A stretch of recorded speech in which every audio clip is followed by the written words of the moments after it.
Okay, good morning everybody, and welcome to the Standards Workshop on how to play and improvise on Indiana. I meant to send out an announcement this morning about the PDF, and I saw some talking about it in the chat. So if you're on the page for the class itself, there is a PDF with everything I'm going to walk through this morning on screen. And so it's got a reprint of both arrangements, a bunch of the stuff we're going to talk about in terms of chord boxes and note choices and stuff like that. And then there's also some written out, ironically, improvisations just that we're going to talk about along the way. But I want to thank everybody for checking in. It's nice to see that everybody is here from all over. And we don't have snow here, but there was an ice advisory, and I kind of spun out going around a corner on the way to the studio, which was actually cool because there was no one else on the road, but I should know better being from New England. So welcome. And so if you can, go to the page and get yourself the PDF so that if you want to follow along or make written notes on it or whatever it is you want to do, you can do so. I'm going to go through the fundamental and embellished arrangement first. Just it's not so much about teaching the arrangements in this particular class, but I'll peer at the screen and make sure that I play an accurate enough rendition of both arrangements so that you can go back and look at them. And I'll talk a little bit about what's going on before we get into the improvisation material. Then we're going to talk about a few things, going through the chord progression and looking at how to find the chord tones of the chords you're on so that you can create a line that threads its way through the chords. We'll also look at how to group how to take the form of the tune, the 32 bars of the tune, and break it down so that instead of looking at a whole 32 bars, you're just looking at 2 or 3 chords at a time and how they kind of make a little resolution within each section of the tune. Then I'm going to introduce an idea called 2 ideas, neighbor tones and passing tones, which are just words that classical music people use to explain adding notes to the triad. And it's just a systematic way of thinking about adding notes to chords. And then I've written out a couple of examples of how you might use just the idea of the triads, the phrasing of the chords, and these neighbor tones and passing tones to go through and improvise through the entire form.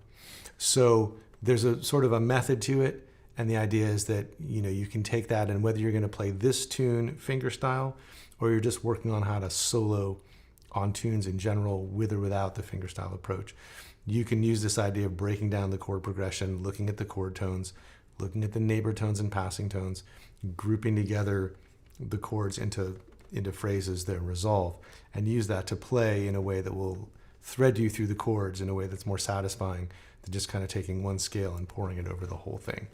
So that's kind of what we're here to do. So I want to start off with the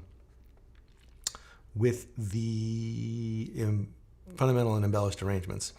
And just a couple of housekeeping things. If you're watching on the Fretboard Confidential page, you may not be able to see the chat. So below the video on the Fretboard Confidential page, there's a link to the unlisted YouTube video. And if you click through to that, then you'll be on the YouTube page and you'll have the chat window going. And you can type in questions or comments or whatever, like people seem to be doing. And another thing is the whole thing will be available for replay. So usually within 10 or 15 minutes of finishing the class, you can click back and watch through everything else, and you have access to that for 3 months. And you can download the PDFs and hold on to those, so you have a way to kind of keep working on the material. And you can even post questions afterwards on the Fretboard Confidential page for the course. Post questions or comments in there. Usually it's like, hey, there's a typo in the tab, which is fine. Or if you have other follow-up questions, and I'll try to get in there and answer them. Sometimes other people in the class will have the answer. And if you're watching this on replay, that goes for you too. You can leave comments and get responses that way. Okay, so let's get going. I'm going to pull up the tab for the tab. Well, why am I so? I'm trying to do 2 things at once. That's why I keep pausing. I do know basically what I'm doing here. I'm going to pull up. This is the handout. This is the handout. Come on.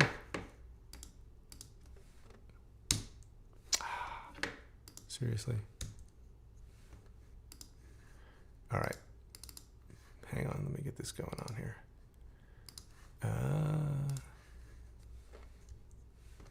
Wait. Stop me if this gets too slick and professional. Why won't that do its thing? There we go. All right. I'll have to do it the hard way, I guess. All right. There's supposed to be a way that I can just kind of like click between them. But anyway, this is the handout. And so this is the first page of the fundamental arrangement. And again, I'm just going to sort of play through these. Let's see, I need to be able to look at this, and then you need to be able to see the guitar. So that's, let me just, there we go.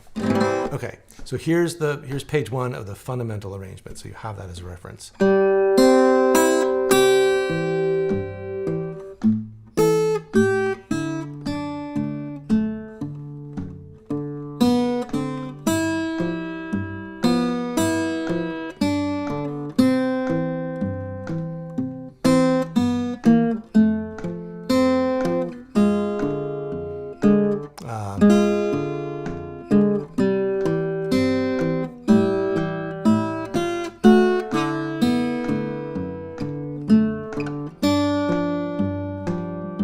right? So a very literal reading of the melody. And then here's the next half of the tune.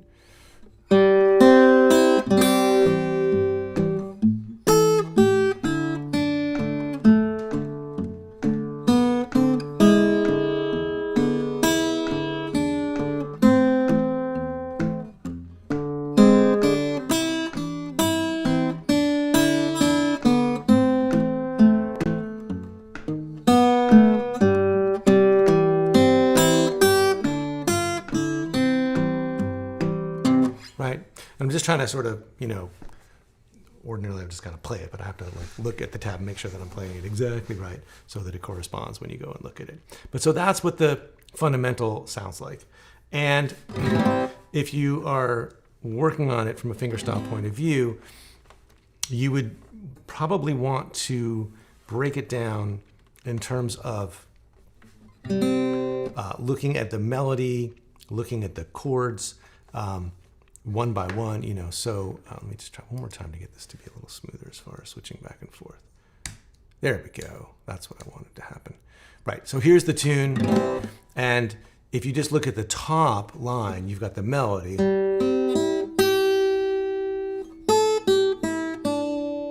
Just looking at all the notes with the stems up, or just looking at the top numbers in the tab.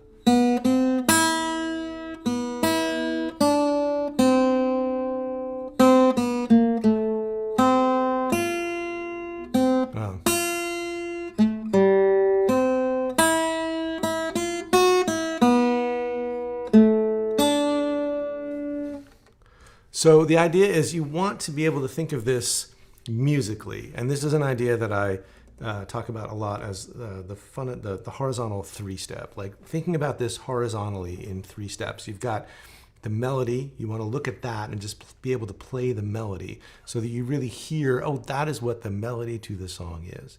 And then you want to look at just the bass. So if you went back to the tab and you'd be looking at just all the notes with the stems down or the bottom numbers in the tab, and just go through the chord progression.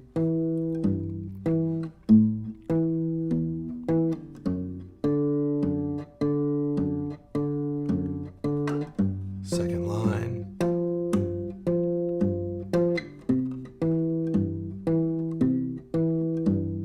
Right now I'm coming up on the third line. And again, all I'm doing is just playing the bass. So I'm forming the chords, going through whatever the thumb is going to be doing.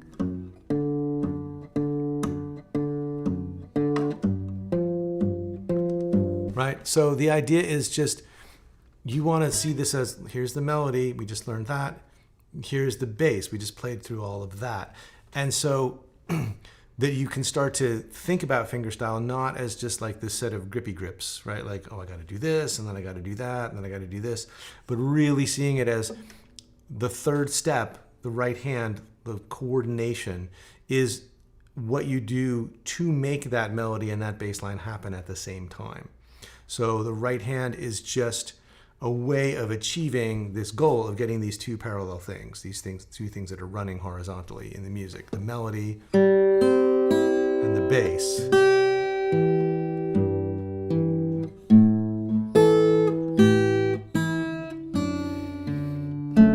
As you're doing that, you want to think of the thumb as kind of, that's the rhythm section, it's spelling out the chords, it's holding down the bass line, it's telling you the pulse, it's telling you 1, 2, 3, 4, 1, 2, 3, 4, 1, 2, 3, 4, 1, 2, 3, 4. It's telling you that.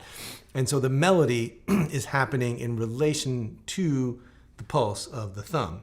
So this is important in terms of the fundamental version of the melody is played very literally the way the original sheet music was published and the way the song was originally played.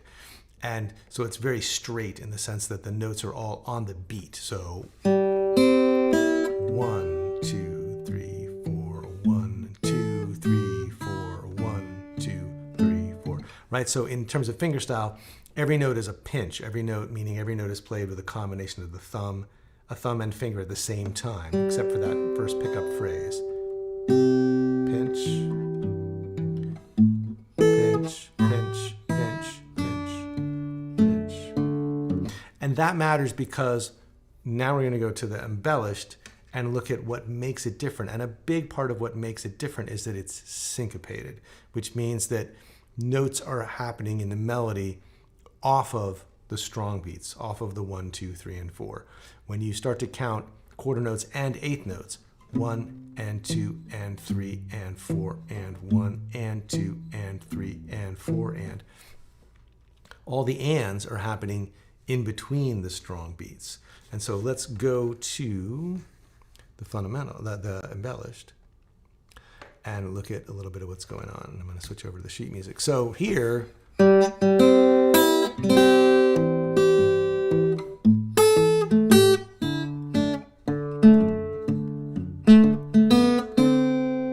that's just the first line. So in guitar terms, we're no longer playing everything as a pinch. If the first line starts out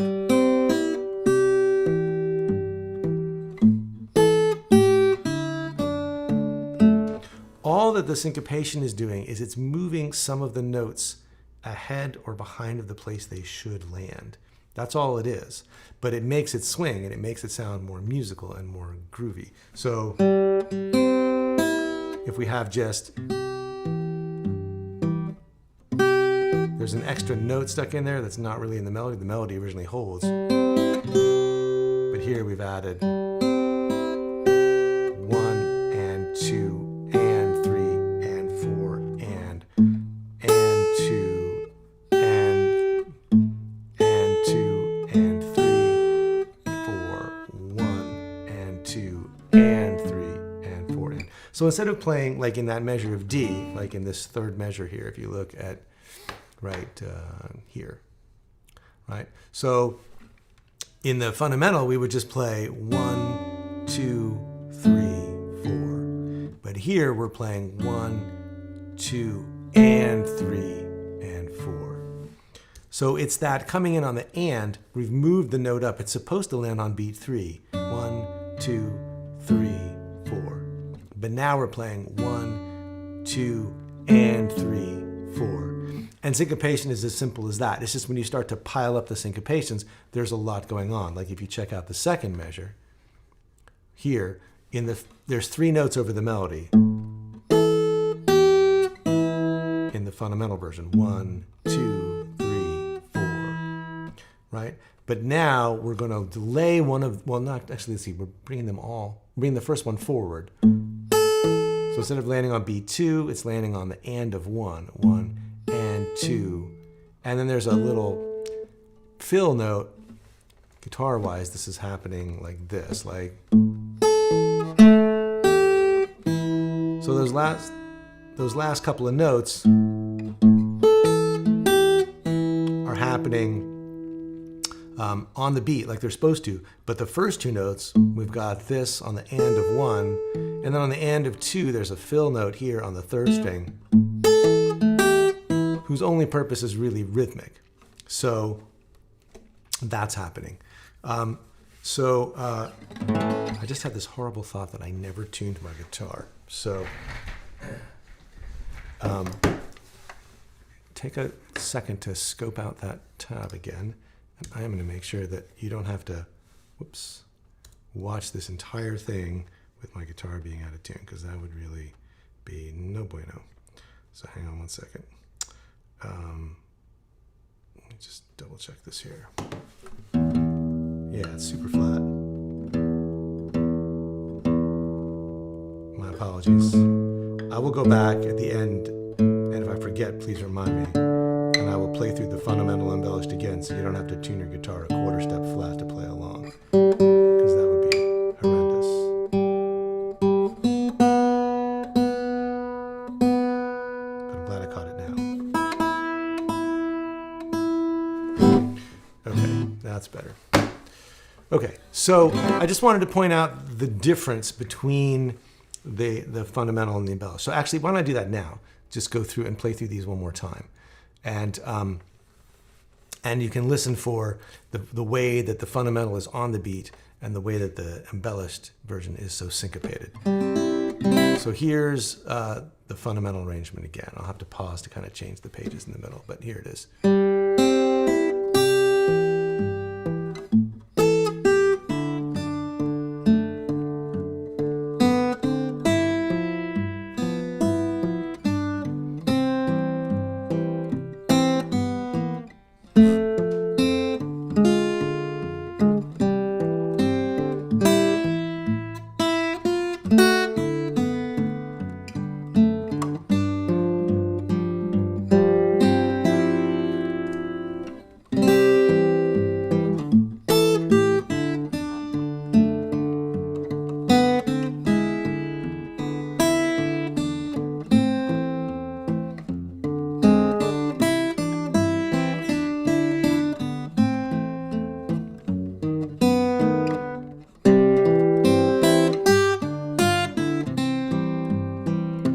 right? So very on the beat. And now again, here's the fundament, here's the embellished. I'll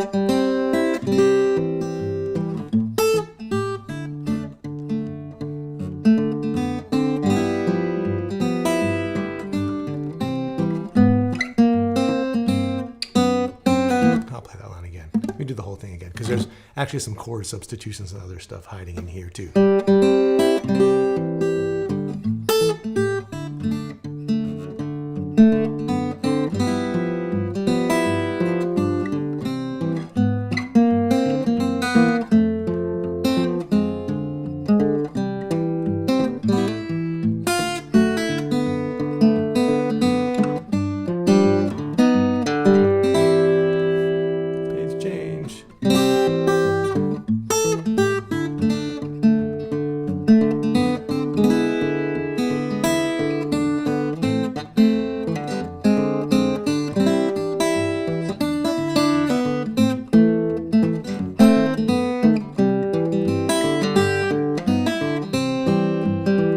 All kinds of different weird things happening in there just to make it more musical.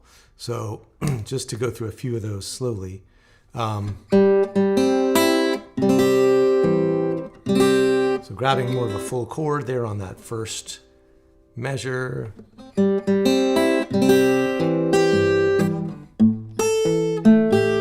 Having those little, like this little fill note here on the third string. Again, syncopating the melody instead of playing on the beat. 1, 2, 3, 4. It's 1 and 2 and 3 and 4 and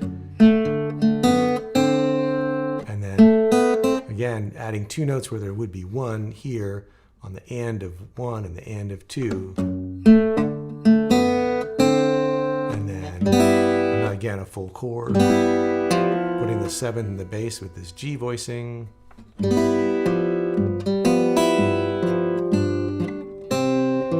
And then here, this is I'll show these on the guitar. This is a series of chord substitutions to get you from the C to the F. So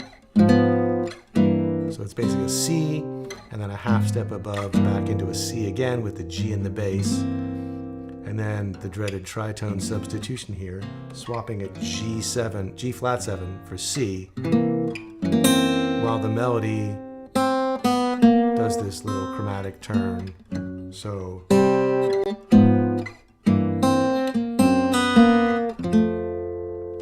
and then we're into the chords again. Again, just instead of playing 1, 2, 3, 4, 1, 2, 3, 4.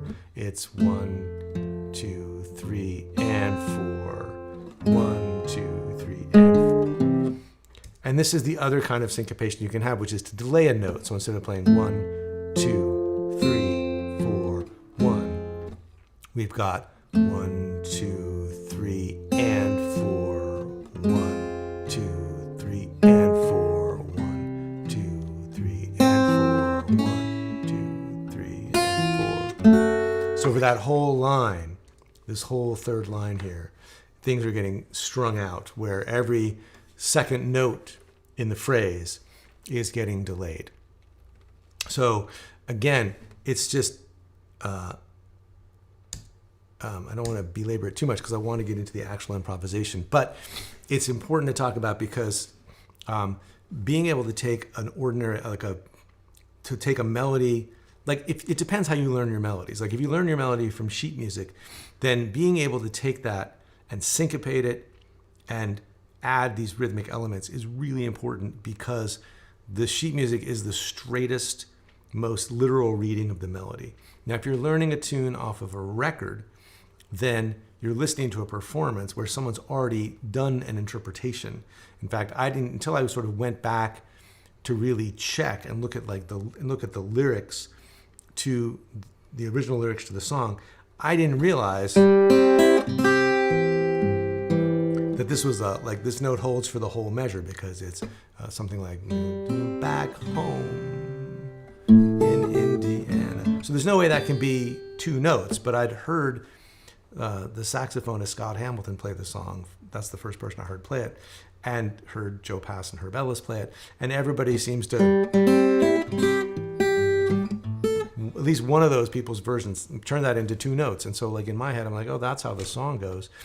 But it's this syncopation that makes it sound musical, and it sometimes means adding extra notes to add rhythmic emphasis to the what would otherwise be just like a long held note. So in a sense, the first step to improvising is syncopating the melody, making the melody sound hip. I had one lesson, and I've talked about this before, but I had a lesson with the saxophonist Lee Konitz when I was about 21. And I had no business taking a lesson from Lee Konitz. But he was teaching in New York, and his phone number was in the paper, and so I called him up and I went and had this lesson. And the thing about it that was so illuminating, the only thing that I was sort of in a position to take away from it, and I'd read in an essay where he talked about this too, which is why I wanted to take a lesson with him. But he talked about there being 10 levels of improvisation. And the first level is the melody, is the way that he put it. And the next couple of levels are just to start playing around with the melody, like just to play a more interesting version of the melody. The way that he expressed it in the lesson was, he was like, okay, you're working on this song. One was like, some standard, like Autumn Leaves. He said, well, play the melody. And so I played the melody. And then he said, okay, now play it hip. I was like, play it hip? I said, what do you mean? He said, like you were making a record. And so I was like, oh, I see. Like, it's like, how would you play it in a way that was expressive? And so that's the difference between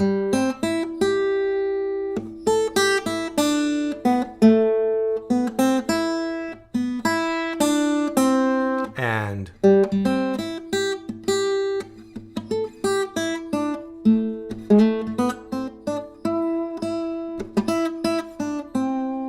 you're not really playing.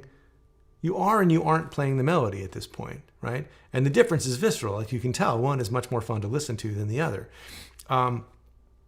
But you need to know the melody in order to start departing from the melody. And so the idea of how to syncopate a melody, I can circle back around and go through more of the syncopations in the embellished version if anybody wants, in a little bit. But I want to move on into some of these improvisation tools. And right now I'm just going to pause so that I can just see if I can actually see the feed and run this sheet music that I've got going at the same time.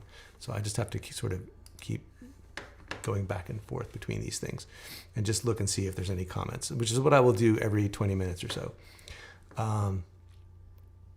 So let's see what's going on in the comments. Let's see. So here's a question. Is the trick to make the fundamental version groovy enough so the difference to the embellished version isn't too jarring? Syncopation. I guess this answers my question. Good, because I'm not sure I understood the question from Michael.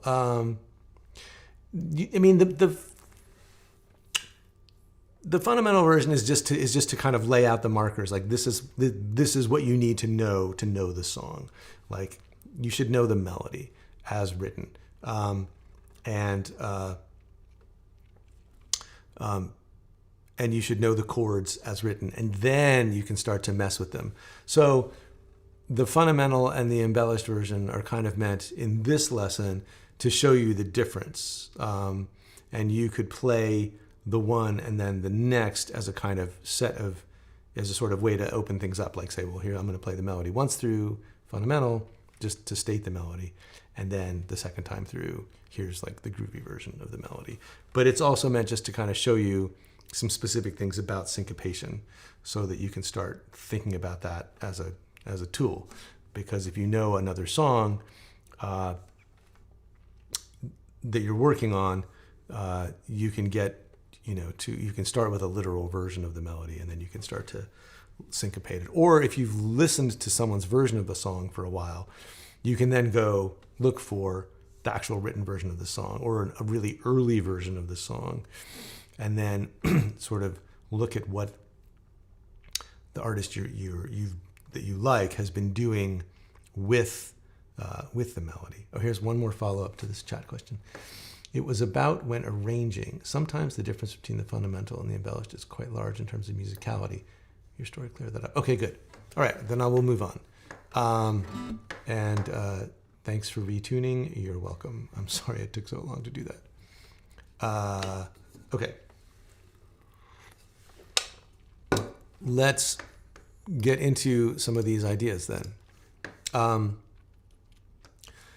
So here is the chord progression. Let me make this prettier. So here's the chords laid out to the tune. And so we've got C, A7, D7, which I'm typically playing with F sharp in the bass because I'm a guitar player. And then G to G7 to C. And then F minor 6 to C to A7 to D to D7 to G to G7. Then we kind of go back. C, A7, this is the third line, D7, E, E7, A minor, F minor 6. And then the last line, C, E7, A minor, F sharp diminished, and then C, G7, C, G7. And I'm just using open chords to play those for now because I'm just kind of trying to lay out the tune. Now, there are typically in sort of in the history of jazz improvisation, there are sort of two cornerstone ways of thinking about improvising. One is that idea that I mentioned with Lee Konitz of thinking of it as variations on the melody. And in that case, you would really focus on the original melody and look at the phrasing of the melody and start by thinking about creating variations on the melody that follow a similar rhythmic contour as the melody. And that's kind of what the embellished version does. It's like a beginning to sort of like be sort of a way of riffing off of the original melody. And you could take that further and further afield. The other principal way of looking at improvisation is, and looking at the melody and playing variations of the melody is sometimes called the horizontal approach. Nothing to do with the horizontal three-step, but just like people think of improvisers who are sort of more about playing melodically and sort of playing off of the possibilities the melody affords as playing horizontally. Some people like Lester Young is the archetypal example of a saxophone player who thought in a sort of linear way. The contrasting way to think about things is the vertical way, which is to think about the chords and to say, what opportunities do the chords afford me? What can I do with the notes in the chord? And we're going to do a little bit of each, but a lot of what we're going to focus on right now is the chords, because behind every player who is thinking horizontally is an understanding of what's going on harmonically, what's going on with the chords. So the first thing we're going to do is just take this sprawling mass of 32 bars and try to cut it down to size into something manageable, and then look at what's going on with the chords inside of each section. So if we're looking at the chord progression, a lot of standards are 32 bars long. And that's a lot longer than a blues or a 12-bar blues or an 8-bar blues or an 8-bar country or bluegrass song. So we need to find a way to think about this 32 bars in a way that's manageable. So a lot of people talk about the form of the tune. And if you take the 32 bars, that divides up into 4 8-bar lines. And so if we look at the first line,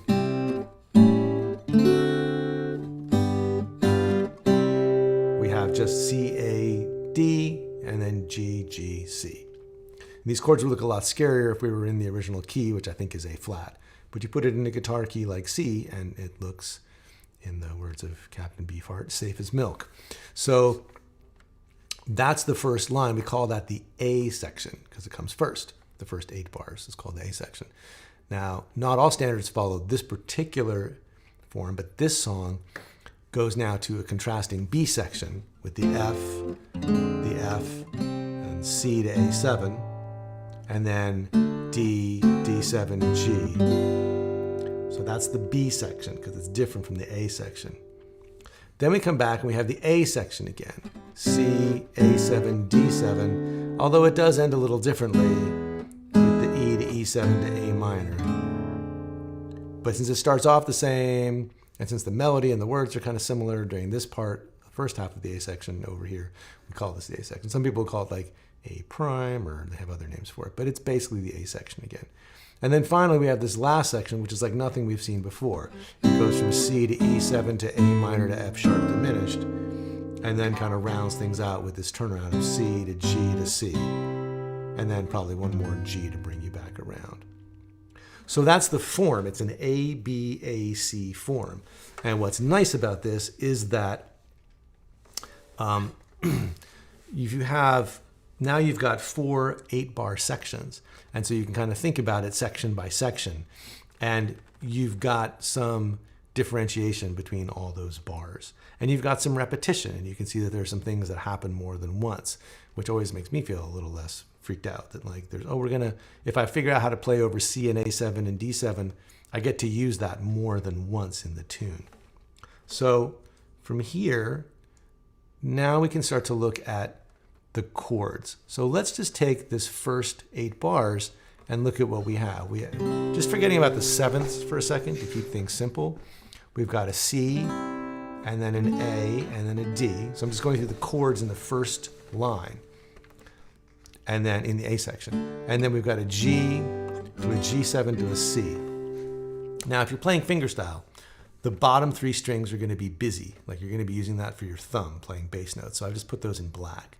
Those are the notes you'd be playing with the bass, right? You'd be playing like on the C, and you'd be playing on the A, and you'd be playing alternating between the 6th string and the 4th string when you got to the D. And then for the G, you'd be alternating between this 6th string and the 6th string and the 4th string. Same thing for the G7, and then back to C. So just if you want to see what they look like, the voicings I'm playing are very basic. Just C, and then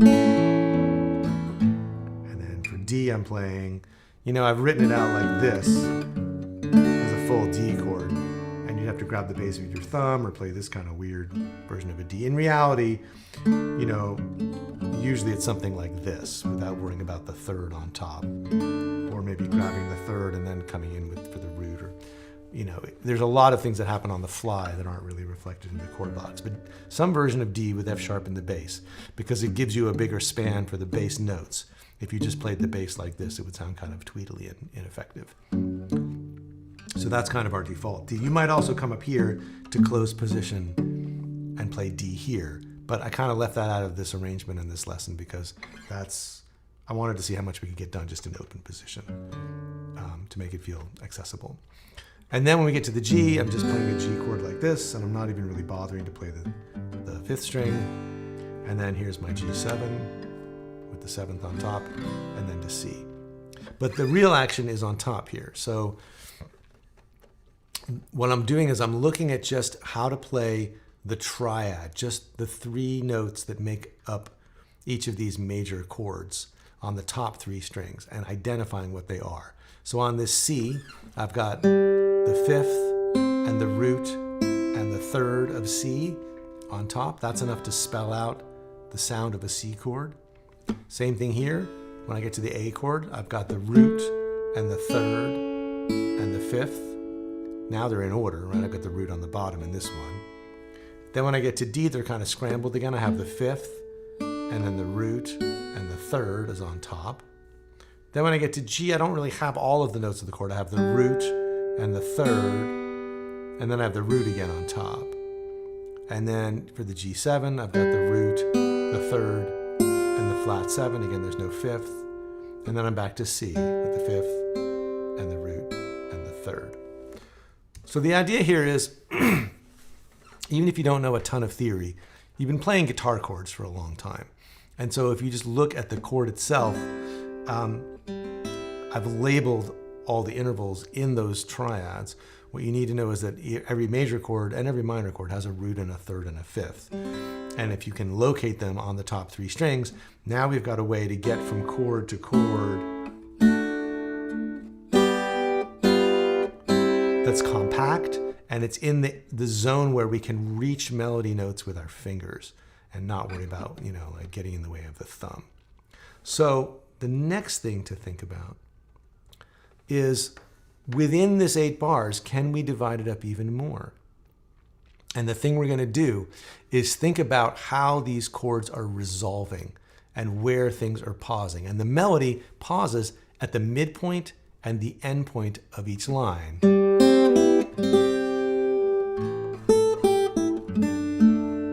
Pause. So now I'm right here, right in this big space. And then,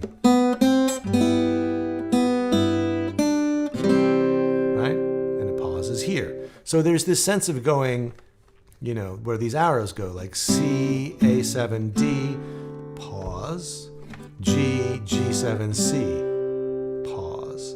So there's really, within this 8 bars, there's really 2 ideas. So not only have we cut down the 32 bars into 4 8 measure lines, but within each line, we have 2 resolutions. We have this, and then we have this.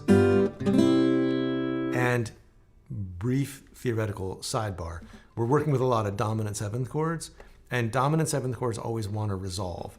So you're in C, and no, we are not in the key. We're like A7 and D7 do not belong in the key of C. But if we work backwards, G7 does belong in the key of C, and it's the 5 of C. And what the other chords are doing is we are borrowing each one of them, working backwards. We're saying, okay, well, G works. G is not the 1 chord, but if it was, just suppose G was the 1 chord. If it was the 1 chord, what would the 5 chord be? What's the 5 in the key of G, or what resolves to G? Well, D7 is the 5 of G. So we can play a D7, we can borrow D7 from the key of G, the 5 in the key of G, to get to the G chord. And then as soon as we get there, we're going to use the G to get to C. So D7 to G to C sounds good. Then we can say, well, let's not stop there. What if D was the 1 chord? What would the 5 chord of D be? And 5 in the key of D is A. So we're going to borrow A7. And A7 is going to take you to D7 because it resolves.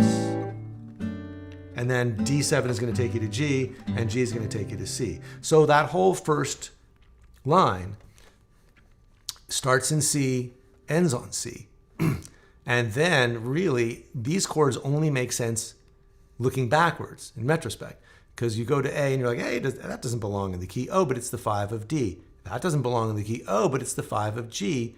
Oh, okay, I get it. And so you get these chords that don't really belong in the key because they're taking you back around through a chain of events that makes sense when you look backwards. So that's what those chords are doing there.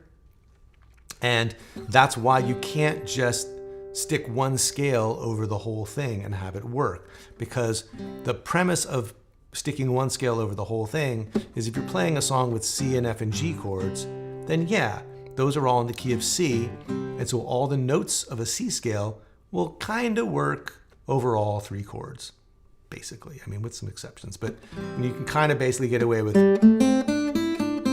playing notes of C on the C chord.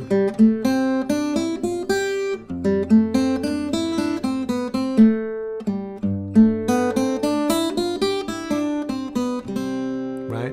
But when you get to A7, not so much. Doesn't sound so great. And it sounds okay on the D7, but there's going to be some clunkers there too. So the whole idea is if we're starting to play chords that don't fit in the key, we have to play something that's going to work over those chords. And the place to start finding what works is just to look at the chords. So here at the bottom of this page, we're going to talk about something called guide tone lines, which is a really simple idea, but it's super effective. And the idea, he said, pausing for a sip of coffee, is to look at these 3 triads, these triad shapes we've just been talking about at the top of the page, and then go, well, how can we make something interesting and logical out of them? Excuse me. And the idea of a guide tone line is that it gives you a thread through the chords. So if we look at the notes that are in orange, I've highlighted the root of C. So I've got these notes, but I've highlighted the C. Then when I get up to A, I'm highlighting the third of A. And then when I get to D, I'm going to focus on the root of D.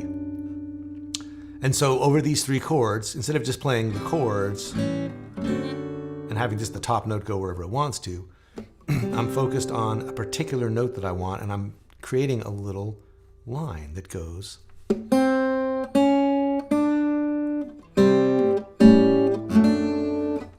And that's the whole idea. That's what a guide tone line is. It is a little linear thread that you draw through the chords so that rather than sounding all different from each other, or whatever it is you're doing, you hear the bass moving where it moves, and you hear this line moving through the chord. And so by the same token, when you get to the G chord, I've highlighted the root of G here, and then the flat 7 of G, and then the third of C. So all it's doing is taking advantage of what exists in the chord to create some sense of order.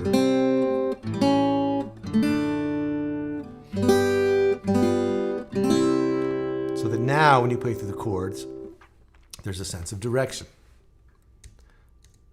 So let's go back and let's keep going. So here's another way you could do it. You don't have to use that guide tone line. It's really kind of whatever you can scavenge up.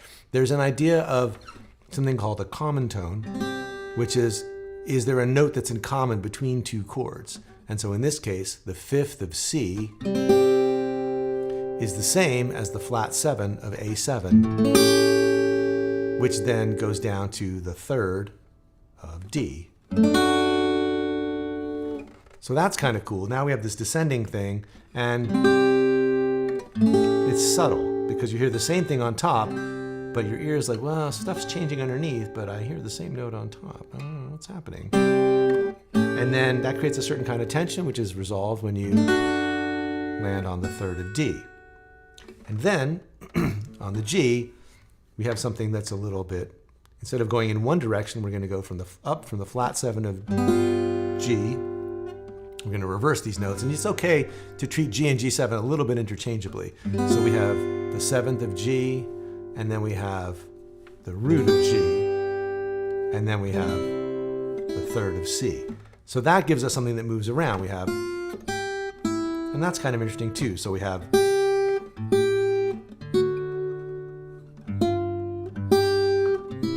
which sounds kind of musical. It sounds like the beginning of a melody if you started to swing that a little bit.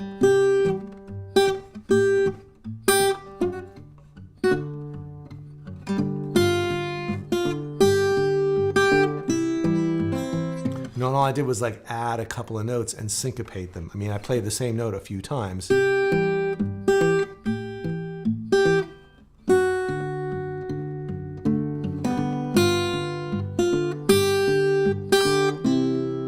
Repetition, a little syncopation, it's starting to sound a little bit like music. Not a ton like music, but a little bit.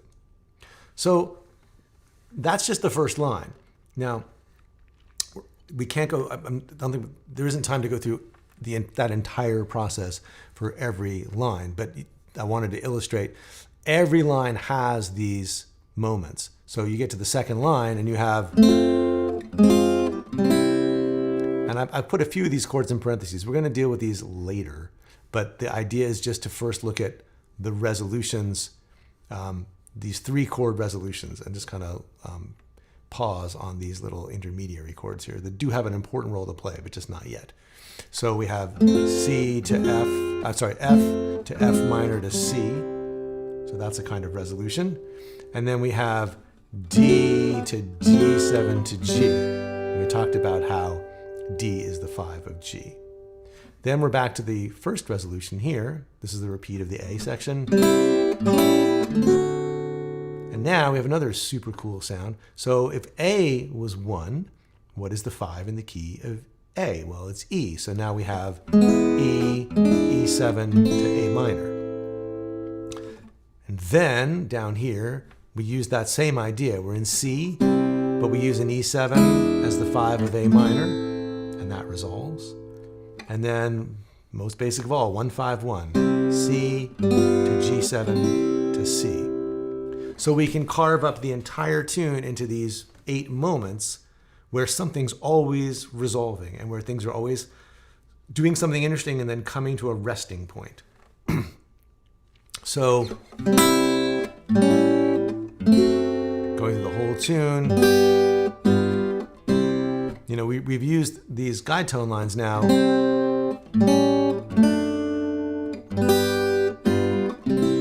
We could then look at the rest of the chords. I'm not sure if I have this here or later. No, here they are. Perfect.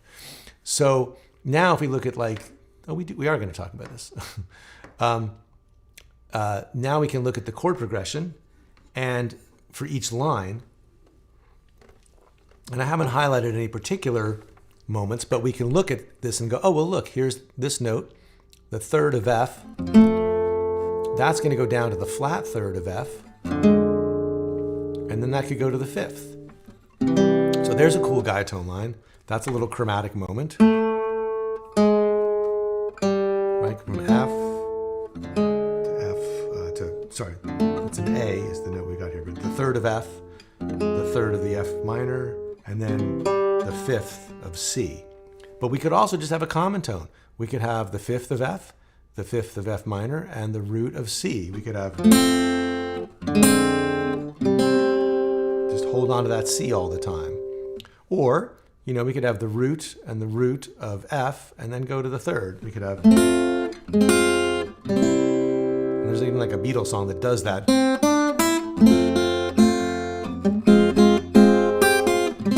Right, there it is, right? Real music made with guide tone lines. All right, so that's, any of those resolutions would be cool. And, you know, you could start to combine them too, which we'll talk about in a second. But here, like for the second half of that line, going from D to D7 to G7. Sorry, was I not pointing at this? I must have been on screen, which looked idiotic, I'm sure. Sorry, so here's, do that again. So here's the 3rd to the flat 3rd to the 5th.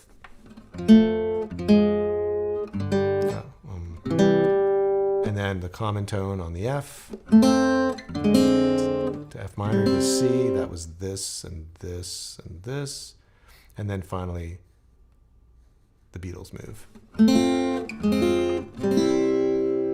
So then, for the second half of the line, again, we can just kind of go shopping. I won't go through this exhaustively, but like here, we could go from the root to the flat 7 to the 3rd. Right, and that would look like this. So I've got the root coming down to the flat 7, going down to the 3rd. And that's a good example of what to do with that. You know, you could also just, again, hang here on the 3rd and the 3rd to the flat 7. Or you could go up to that, you know. So either of those would be cool. So you had to have,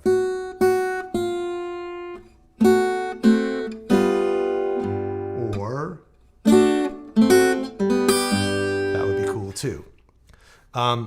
And then down to the 3rd line, and this is a repeat, we had that. And then again, you could look for places where you could put things together here. And you could cross strings too. You could go from the root to the flat 7 to the flat 3rd. That might sound nice. And in fact, it does. So here we've got the root of E. And then here's the flat 7. And then here's the flat 3rd of A minor. Again, it already starts to sound a little bit musical. I'm just syncopating. 1, 2, 3, and 4, and I can't count and play at the same time. 1, 2, and 3, and 4, and 1, and 2, and 3, and 4, and 1, and 2, and 3, and 4. Right? And it's just the bass and the melody. Just pulling notes out of the chord and finding a way to string them together in that 3-bar way. So again, reducing it to these resolutions just gives you something more finite to think about at a moment. at any particular moment, so that you're not trying to just fill up this blank canvas of 32 bars, but you're seeing it all as this series of resolutions. And these kinds of resolutions will come up over and over. If you know how to get from E7 to A minor, you will use that in many tunes. You'll use it again right here, right? So here's C to E to A minor, and so what can we do with this? We could go from the root to the fifth. Oh, no, sorry, the fifth is missing in this diagram, but you could have the fifth here. And then you could go back to what's now the flat third of A minor. So, and that's a cool thing too. Like the guide tone line doesn't have to go in one direction. It can move down and then resolve back up. And so this is just giving you all these different ways to thread through the chord progression. And finally, we would end up with C to G7 to C. And so maybe you could do C to B here and then back to C. But you could also have, you could go up to, if we use this opening voicing here with your pinky on top, we could go from there to G7 and then down to the third.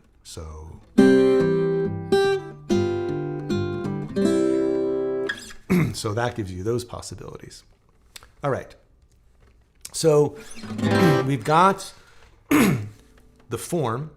We've divided it into 4 lines, and then we've divided each line into a pair of resolutions.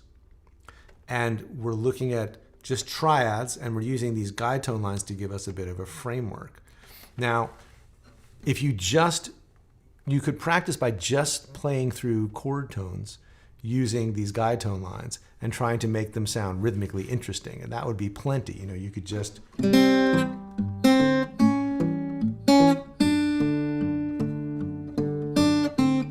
already sort of broke that, but by doing some extra notes. But you could start to use more than one chord tone on each note. So you could have C and then A, and then play the root, and then the third, and then the root of D and the fifth. So root of C, third and root of A, and then root and fifth of D, and then G to the third to the fifth, and then to the third of C, and then back to the root. And then here's the third and fifth of F, and the third, flat third and fifth of F minor, and then the fifth and the root of C, and then the third and the root of A, and then the root, flat 7 and fifth of D, flat 7, G. So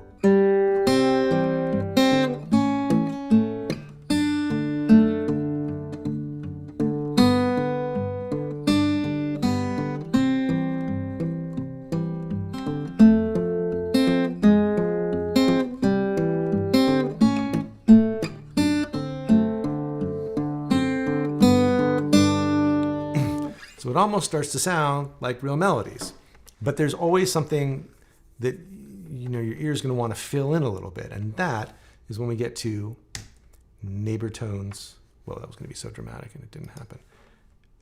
Neighbor tones and passing tones. But it occurs to me, maybe I should. Well, let me talk about neighbor tones and passing tones, and then I'll pause to see if there are questions. Nope, changed my mind. I'm going to pause here because I feel like that could be the case. So, hey, come on, switch back. Hello. Curses. Why won't you switch back? Okay, I'm back. Let me just pull up the chat here and see if there are questions. Okay, this is looking at the chat. Okay. Let's see. Yes. So first of all, Stephen/Jan, the chord charts are all in the handout. Like everything that's on the screen is in the PDF. And let's see. This is all just about the PDF. But I think there are some questions. Yes. Line 4, bar 4, Anton. I'm going to get to those chords towards the end of what we're talking about here. I'm trying to, those have a place, but I want to put them in the context of these longer resolutions. So we will get to the F sharp shortly. Let's see. Okay, this is all just, you guys are all chatting amongst yourselves, which is awesome.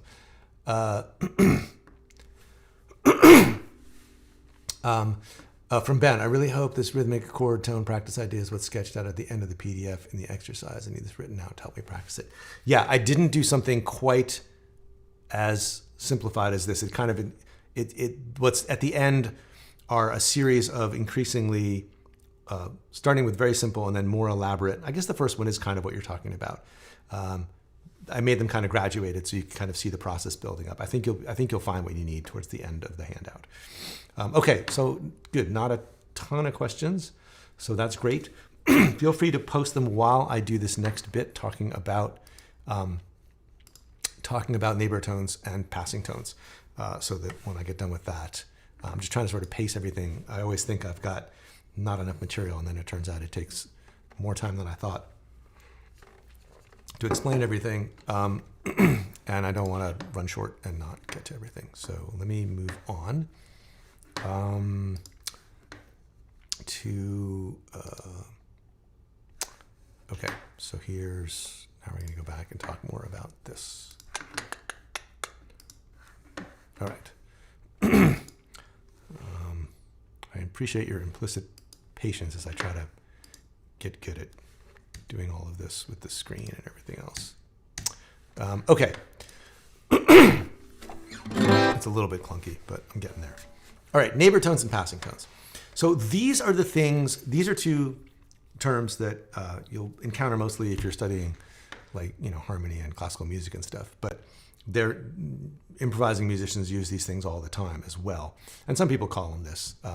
If you study with any like sort of serious jazz improvising person, they'll talk about neighbor tones and passing tones. So I guess it's not like really exclusively a classical thing at this point. But anyway, the idea is, let's start with neighbor tones. A neighbor tone is a note just above or below a chord tone. So this to me is a sort of simpler way to think about things than worrying about running whole scales, because we've got the arpeggio, we've got the chord already, right? We've got the chord tones of C here, the fifth, the root, and the third, which is basically what an arpeggio is. An arpeggio is just a chord that's been laid on its side and played. You play a chord all at once, you play an arpeggio one note at a time, and it becomes more of a melodic idea. So we can start looking at the notes that are directly above or below the chord tone. So if we're on C, we can go right above the fifth and play the sixth. We can go right above the root and play the second. And we can go right above the third and play the fourth. And if we do all of those, it does turn out to be almost a scale. But it's a scale that's been prioritized. So the thing about learning scales is that all 7 notes of the scale seem equally important, when what makes scales sound good over chords is emphasizing the notes in the scale that are also notes of the chord. So the fifth, the third, and root, maybe the seventh. So now we've got the 3 notes of the triad plus 3 other scale notes. But we know that the chord tones are the important thing, right? So when we're on C, we might reach down to the 6th, or we might reach up from the 5th because that's the neighbor. Or we might go above, from the root to the 2nd, or from the 3rd. The idea of a neighbor is that you go from a chord tone to the neighbor tone and back. So say we could also have a lower neighbor. Here, we could go from the root down to the 7. And so you could have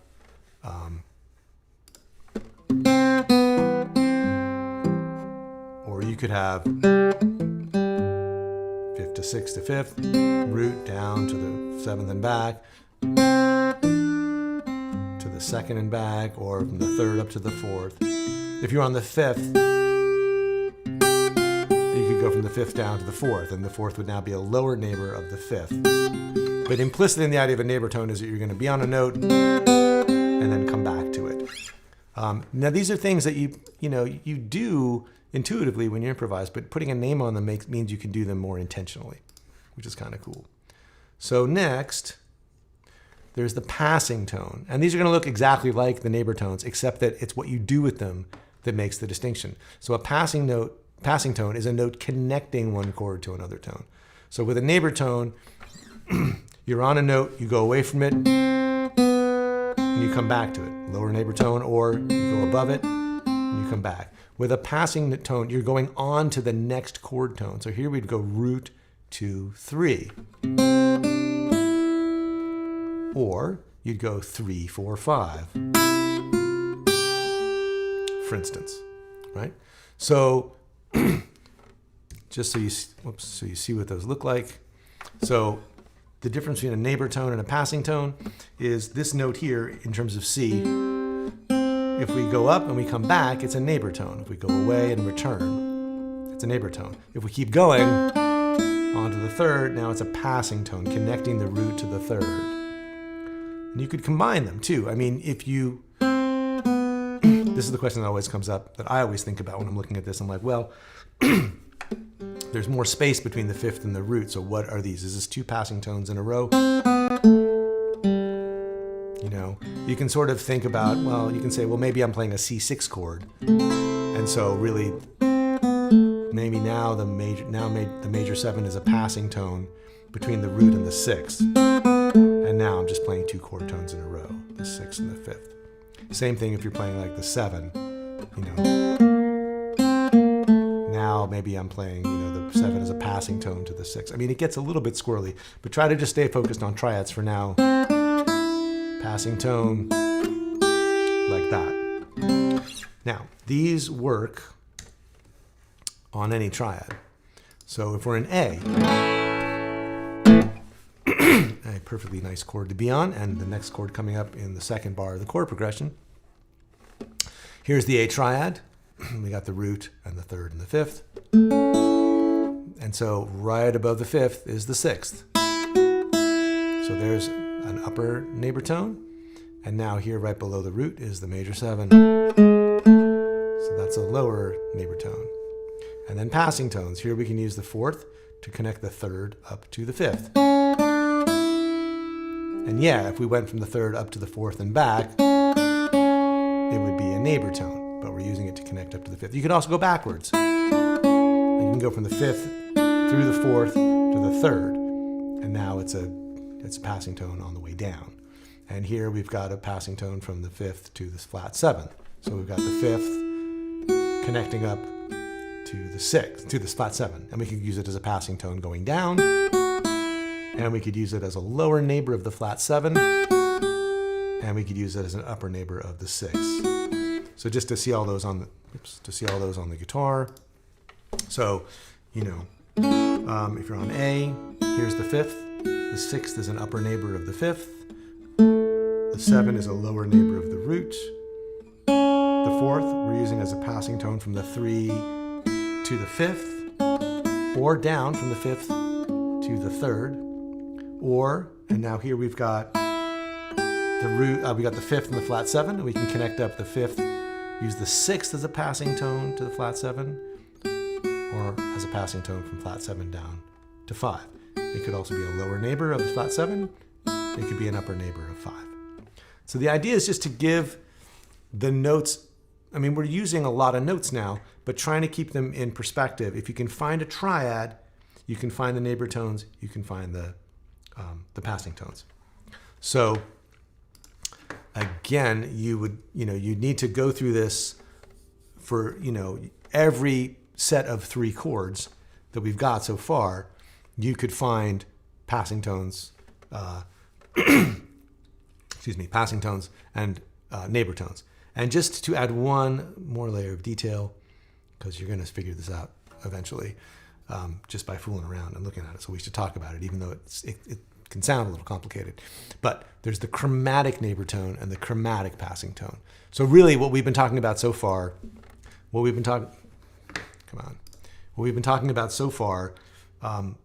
passing tones and neighbor tones, really they're diatonic passing tones and diatonic neighbor tones, meaning they belong to the key, or they're moving stepwise through scale steps.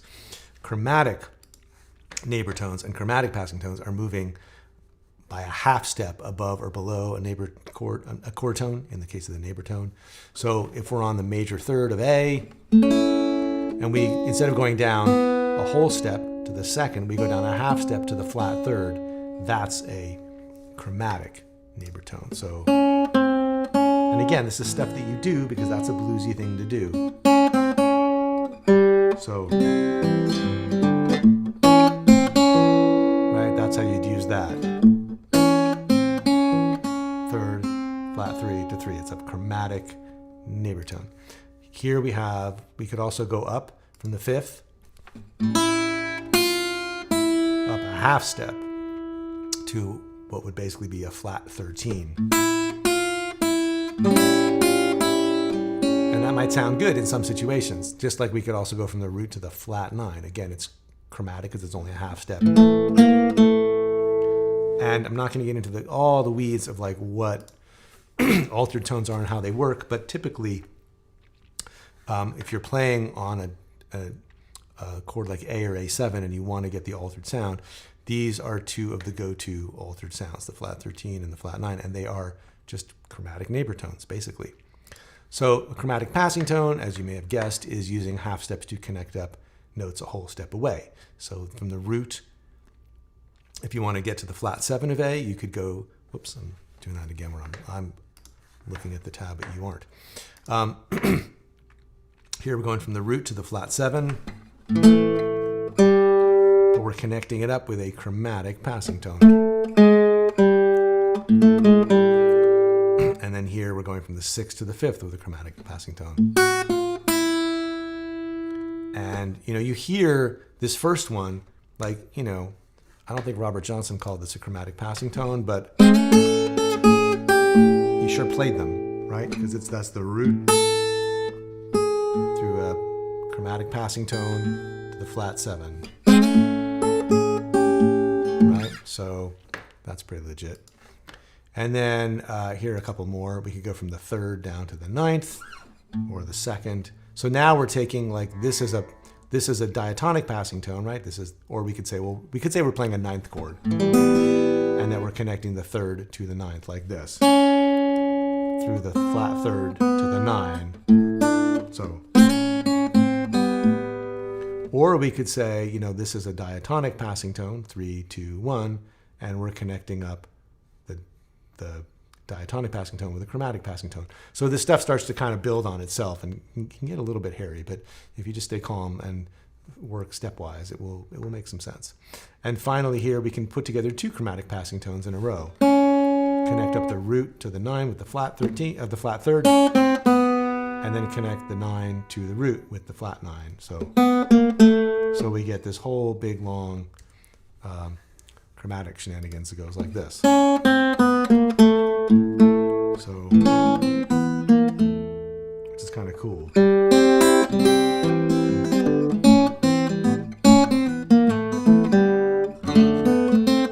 Right, so it's all about the phrasing. It has to sound like it's landing 1 and 2 and 3.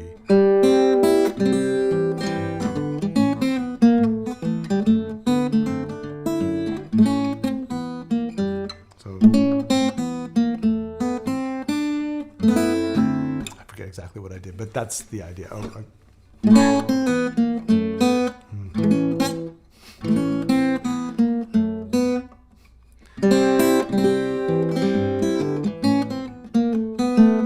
yeah. Got to have a place to land. Okay, so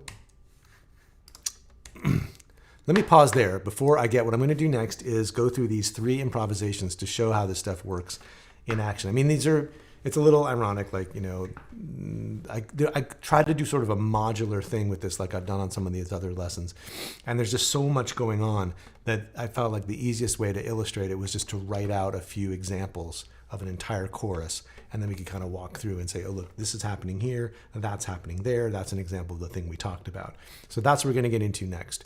But now I'm going to pause just to see if there are questions about any of that. Okay. So here's a question. So from P. Fisk. So we have to keep the melody sacred and these guide tone lines are interspersed before or after. Okay. I should have been clearer. So the melody, if you're going to, you can work off of the melody as the rhythmic, like work off the basic rhythmic idea of the melody as one sort of guidepost, right? So if the rhythm of the melody is,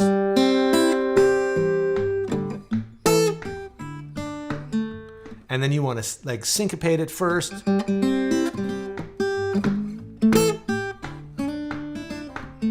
and then maybe start adding little fills to it. That's sort of one school. And you might combine these approaches. Like you could do all that, and you could even play like a whole syncopated version of the melody, and then start to do some of this guide tone chord-based stuff. Using the guide tones is kind of, and using the melody are kind of the yin and yang. And like anything in music, like they're going to meet somewhere in the middle. But as a way to teach them and to sort of think about them in your head, it's, you know, it's too much to think about combining the melodic and the harmonic approaches all at the same time. So we kind of isolate them and go, well, there's the melodic approach. Learn the melody fundamental, learn the melody embellished, start to play some cool syncopated variations on the melody, maybe add a few fills in. That's one approach. And then over here, there's the chord-based approach. Look at the chord progression, look at the triads, look at the phrasing of each line, use the guide tone to kind of pull you through, and then start to decorate the guide tone line with the passing tones and the neighbor tones. So I hope that clarifies, because otherwise, yeah, you'd go crazy trying to do these things exactly at the same time. From Peter, is any download going to be available on the video?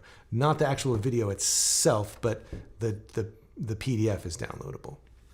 And from James, does the same definition apply to passing chords as well? Not literally. A passing chord is more, I mean, let's think about this. Does the same, I'm trying to think of how I do. So it could, yeah. I mean, you could have diatonic passing chords, right? If you're trying to get from G to C, then you could play, and let's keep it all in one key. If you're in C, and we want to get from C to F, yeah, diatonic passing chords, I guess, would be like C to D minor to E minor to F, right? Like passing through the chords in a key. Whereas you could have more chromatic sort of thing, a chromatic passing chord from C to F would be like, and this is kind of like I guess you could call it it's kind of like the upper neighbor of F, but I don't have a really good answer for that because I haven't thought it through. So rather than give a bad answer on the fly, I will just say I'm not really sure if I would say the same thing applies to passing chords. Okay. Questions about anything else of what we've done so far? Neighbor tones, passing tones, diatonic or chromatic, any of that. If not, I will proceed into the first of these 3 examples, which are tabbed out. So get your hands on the PDF so that you can go through it. I'll have it up on the screen for some of the time, but I also want to just sort of show what it looks like. So, see if I can get this to move. I'm going to move away from the chat now,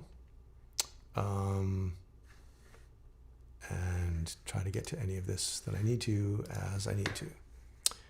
Okay, let's see if I can get this to be a little smoother this time. Just do a little clickety-click. No, really? Let's see if I can make that happen. That should work.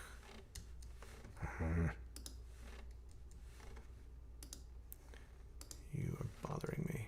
Why won't you do that? All right, I'll have to do it the caveman way.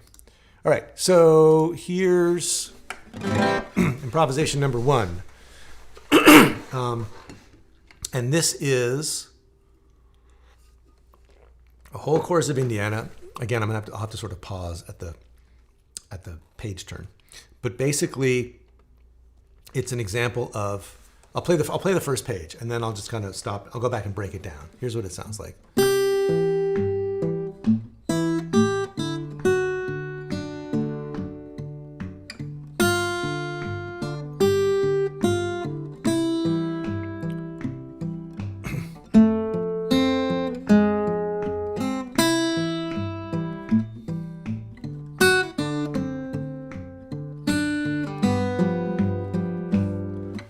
Just in case you want to see what that looks like.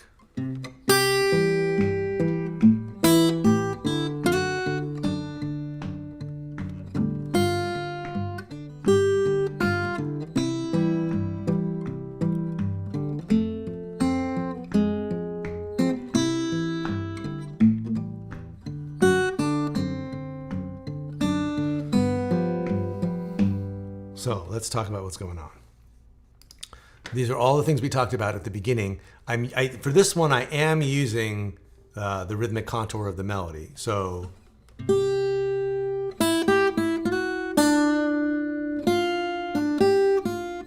which is the same rhythm as.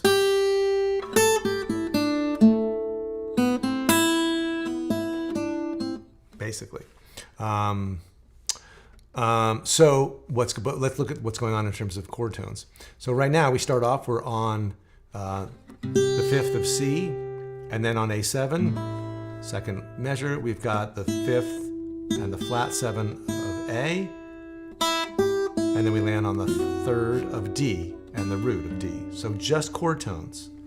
Then here we get to flat 7 and 5th, and then the root and the flat 7, and we land on C. And also notice that we're just landing, we're doing 3 chords and we're landing. And then on G, we're landing on C.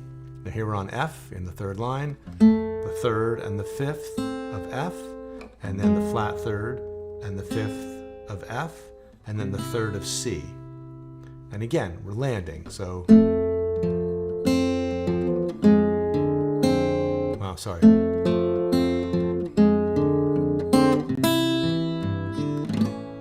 And then here we've got the 3rd and the root and the flat 7 and the root and the 3rd of G.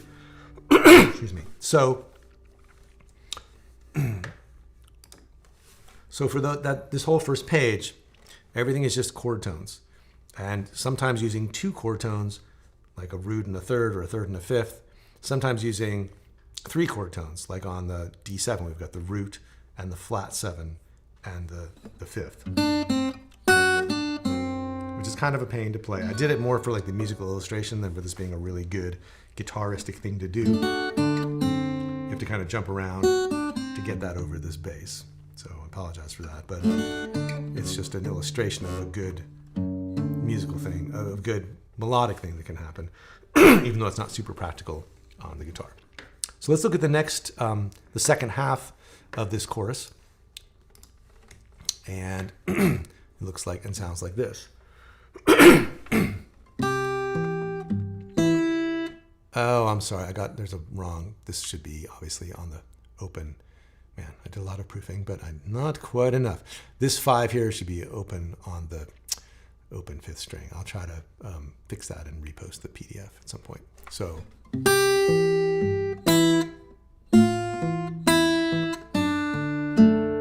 what have we got here? We've got C to A7 to D resolving again, but the melody's doing, here's the 5th and the 3rd.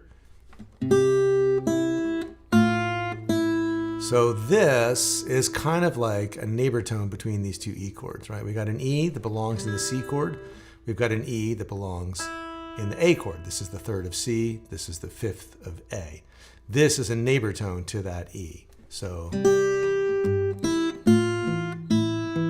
and then we go to chord tones. For the D, this is the root and the fifth. And now we're on to the E. We got the fifth of E. And sorry, I should have played this whole thing through one time. Sorry, I didn't do that. So, second line.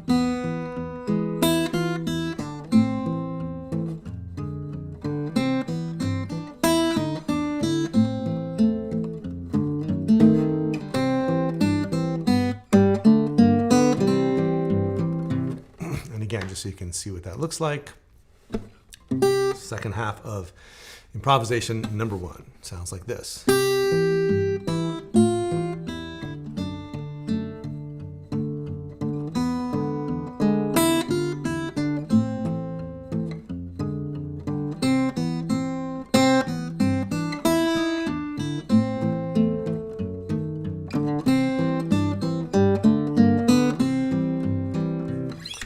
So, we talked about the first line. Now the second line, we've got the fifth and the third of E and the root. And now here's the root. Here's another neighbor tone. Here we're using F as the chromatic neighbor tone up above the E. And then we go down to the flat 7. So neighbor tone, chord tones, neighbor tone, passing tone. So here's the thing. You can have a passing tone not just within a chord, but from one note of a chord that works, the fifth of E, and then we know we're going to land on the C, excuse me, which is the flat third of A minor. So we're going to pass through. This D is a passing tone between the fifth of E and the flat third of A minor. So you might come up with that intuitively, and hopefully you would, but you can also see that. Except for the fact that it's played with a pretty square rhythm, it's a cool idea. And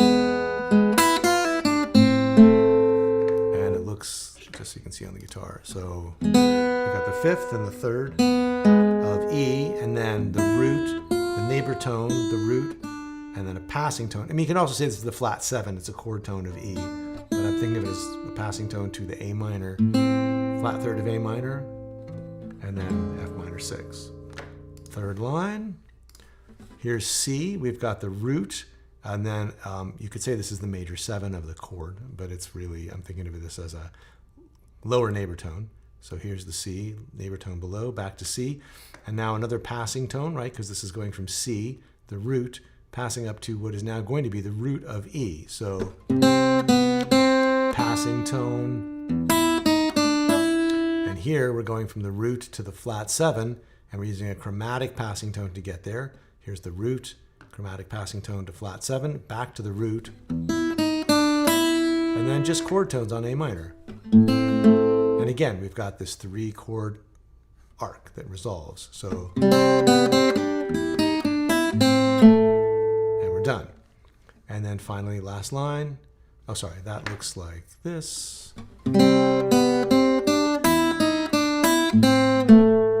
Bass, and you could probably syncopate it too.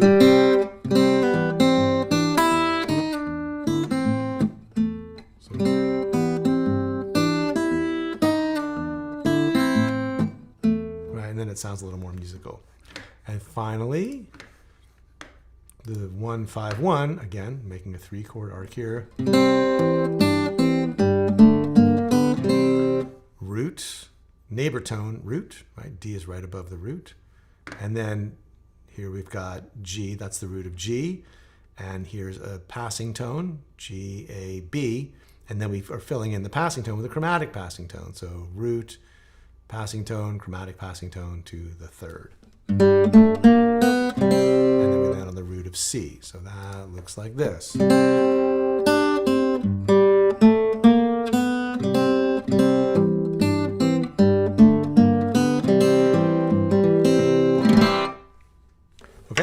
So that, let me just see if there are any questions about that, but that is basically what's going on. Okay. Questions. Let's see. Yeah, we're going to talk about the diminished on improvisation number 3. Lots of nebulous ideas coming into focus today. Great. Glad to hear it. What does landing mean? Well, landing is just like, I mean, to me, landing is not, I mean, that's not any kind of official, legit music term, but to me, it's that sense of arrival, right? So, resolution maybe is a better word for it. Just getting where you're going.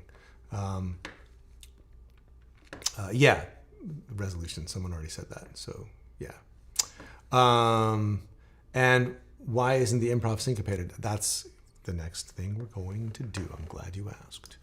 So I just wanted to illustrate in this one how much you can get around just using chord tones and mostly diatonic passing tones and neighbor tones, right? But now let's look at something more syncopated.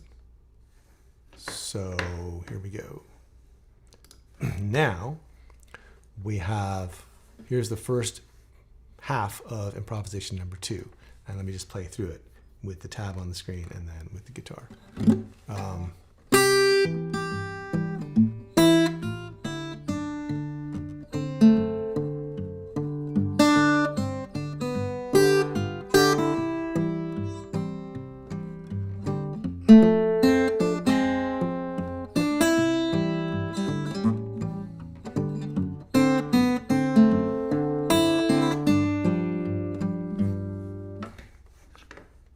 And now with the guitar.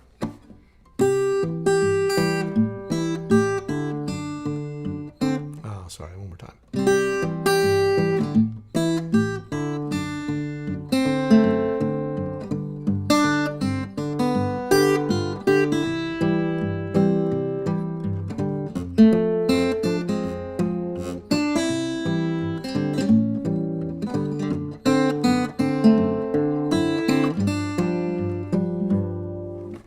And then the second half, I'll just go through and play it so you've got it all.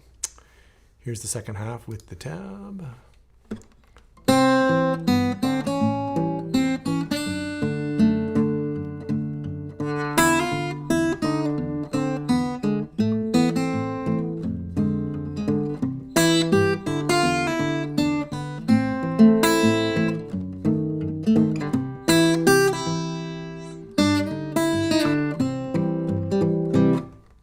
And then again with the guitar visible.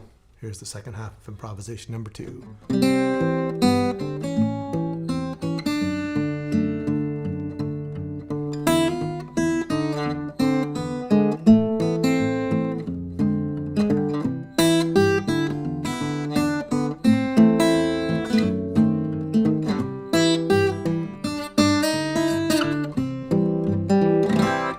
So what's going on? We have, starting here, here's C. We're just playing the 5th of C, but we're anticipating it by, we're moving it up, playing it on the and of 2. So 1 and 2 and 3. Here's A. We've got a neighbor tone here, a chromatic neighbor tone. And then here we've got root, flat 7, and 5th, but now they're syncopated. So instead of just playing, we've got 1, 2, 3, and 4, and 1, 2, 3, 4. And then here we've got the 5th. And here's a lower neighbor tone. Here's the 5th. We're going down a whole step below. And then we are syncopating. We're anticipating this note by a half a beat. So this one's coming in a half a beat late. And then here we go up to the root. Oh, sorry, didn't mean to go like that.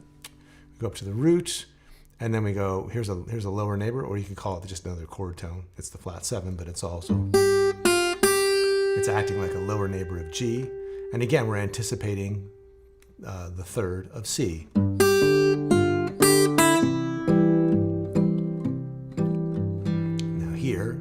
got the third and the fifth, and then here's an upper neighbor, here's the sixth, and then back to the fifth. And again, we're anticipating this by half a beat, and this one's coming in a half beat late. So instead of playing, we have,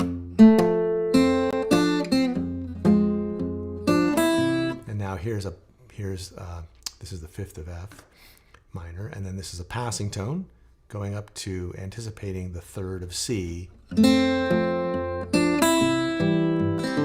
playing the A7, and then here we've got the flat 7. Here's a lower neighbor going back to the flat 7, and then over to the fifth. And I'm going to give myself this. I'm going to call this the ninth and the flat 7. So that's just a chord tone, and then we land on the fifth of G.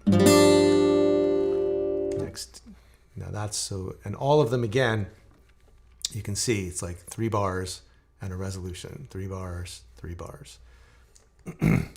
So now, here's a guide tone line, C to C sharp to D. Now here's a great example of threading your way through a melody that you've created with this kind of, the skeleton of it is this guide tone line. So that's what makes it sound coherent.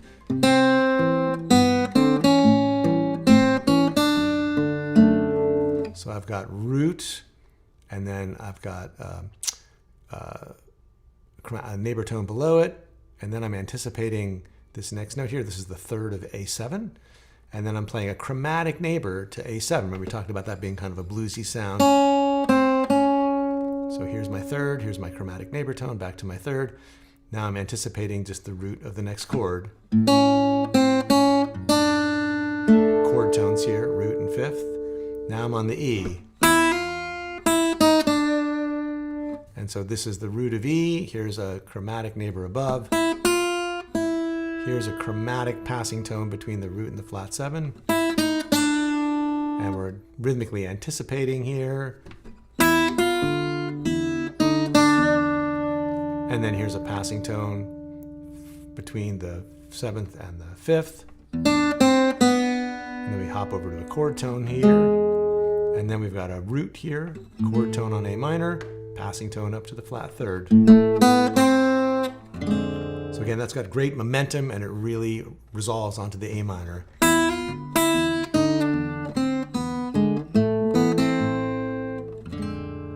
And then here we got the 3rd.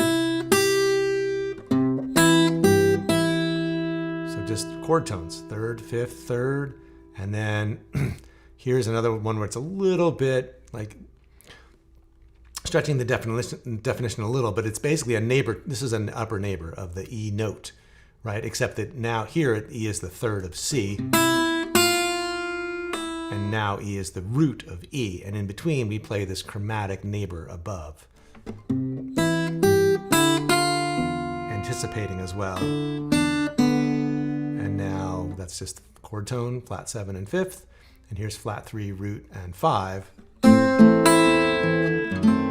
And again, it lands. Oh, sorry, where's the syncopation?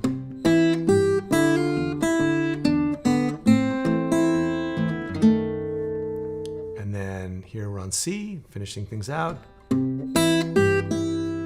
Again, this is a different syncopation of this. So here we have, and here we have, so here we're anticipating this note, but it's still just 3rd and 5th and 3rd.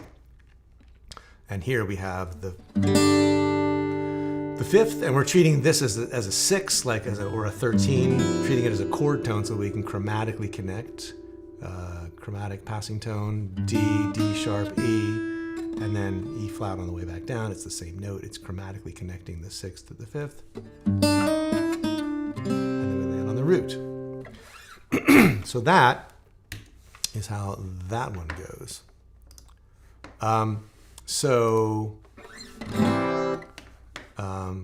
Yeah, so the second one is highly syncopated. And finally, we're going to look at what's going on with those funny chords that we haven't addressed yet. So let's get into that so that we can make sure everything gets covered. So now that we've done these two, and you can see how even in improvisation number 2, it's just a lot of chord tones still. It's still a lot of chord tones. It's the syncopation making it sound good, and it's the judicious use of neighbor tones and passing tones. But the bones of the improvisation are still the chord tones, because that's what sounds good over the chords, is articulating the chord changes. So now let's go back to the form. These are this is the A, B, A, C we talked about at the beginning. And these are the resolutions that we looked at, 3 chords at a time, right?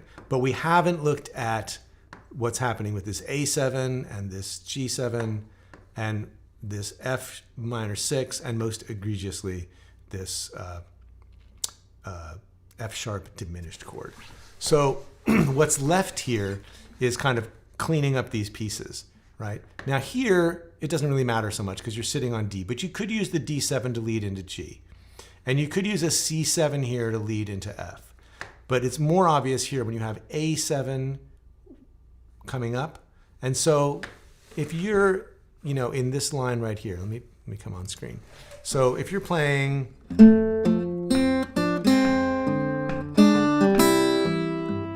you still want to kind of have a sense of resolving onto the C.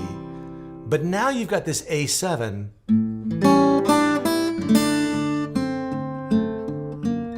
which can take you into the second half of the line. So just like these longer phrases resolve, D to D7 to G, you can have a short resolution here, A7 taking you into D. You can have a short resolution of F minor taking you back to C.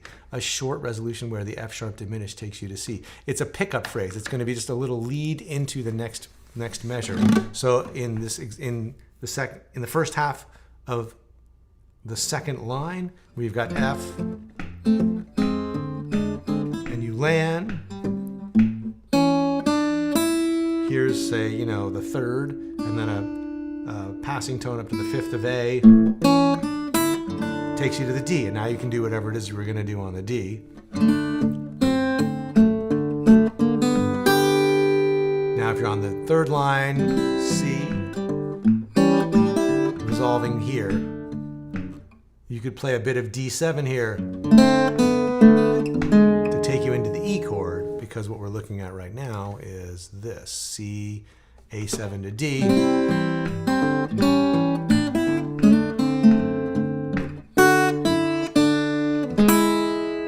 Play something that leads you into the E7. And again, resolve to A minor, and then what can you do with the F minor?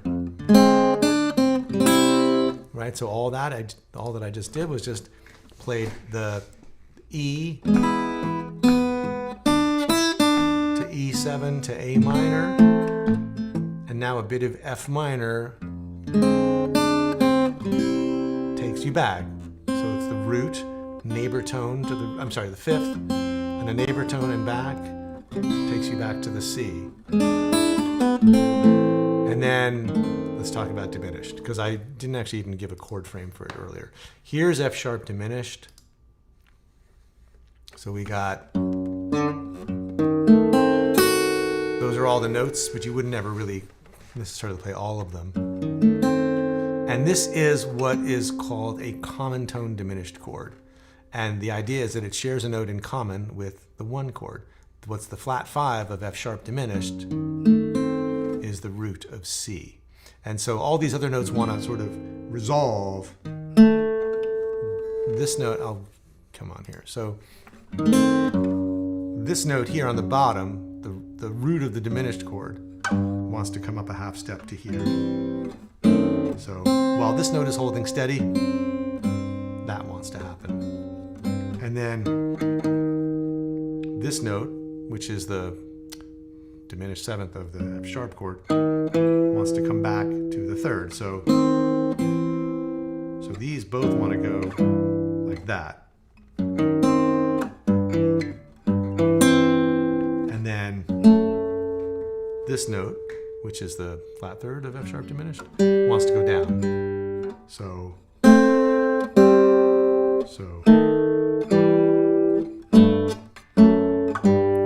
all those things want to happen at once. And you could call this a C diminished chord. I mean, you could think of C as the root, or A. There's a lot of ways to think about it. But for now, all we really care about, the sort of bonehead, simple way to play F sharp diminished, is to think of it as kind of a glorified D7 chord. Like here's your delta D7 chord. Make a little bar that also covers the 4th string, and now you have a diminished sound. And what we really care about is being able to play a bass like this on the 6th string and the 4th string. And then all we really need to do is color this in with a couple of neighbor tones. We've got 2 chord tones here, and we can go above, and we can go below. So now we've got, and that's enough to do all kinds of stuff. So we're coming from C, and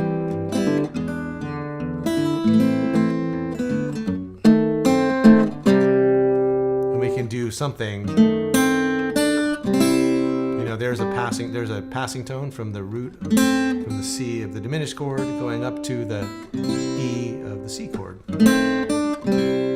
Or all kinds of things we can do to play off the root. Neighbor tone of the C note, and then down to the 5th of C.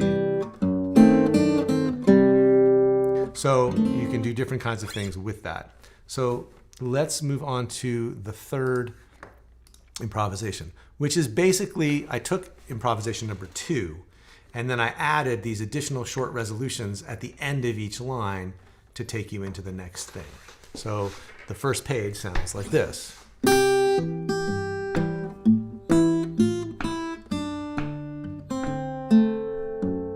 now,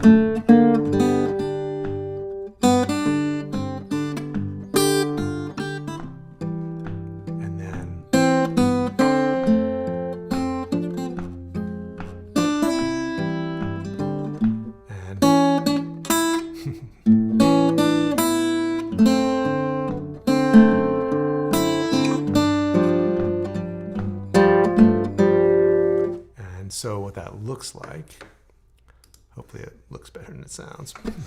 So we've got, and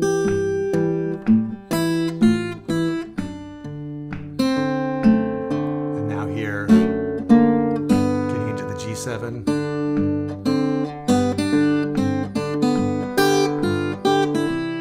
And now leading from the C to the F.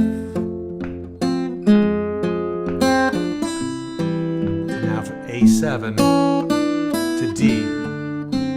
Sorry.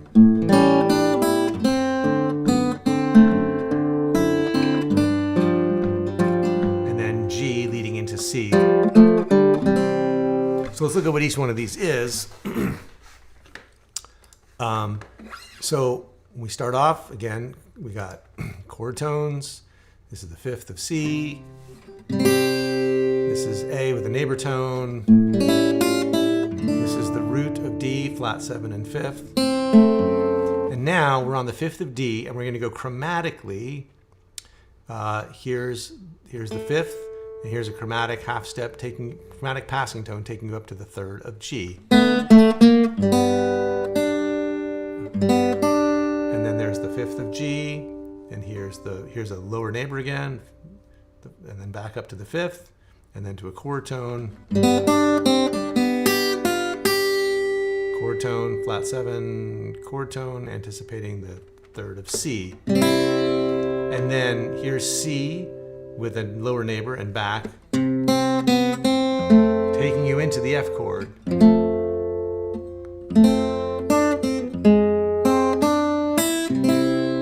we resolve to C, and then here at the end of this line, here we've got A7, we're playing the 3rd of A, passing tone up to the 5th of A.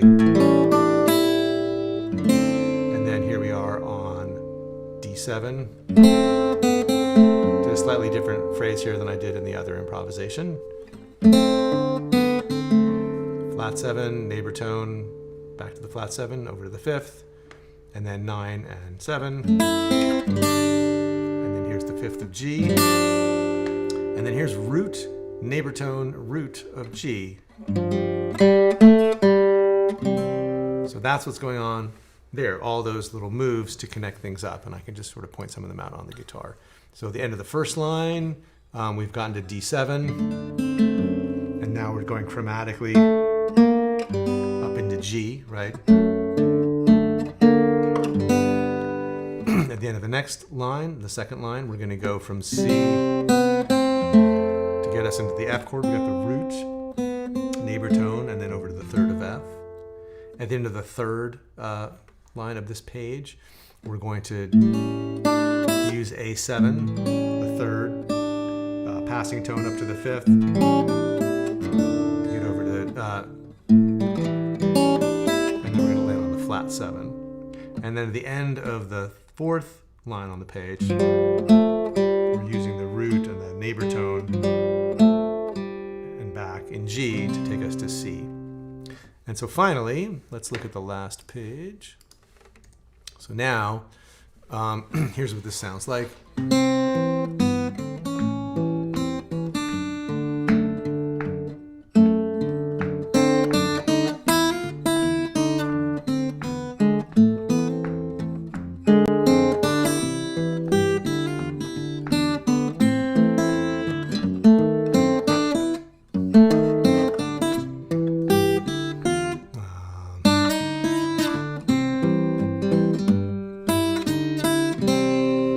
Again, on the guitar, and I'll try to play it a little slower too, just so it's easier to hear. So here's the second half of improvisation number 3. Again, a lot of repetition, but a few phrases different. And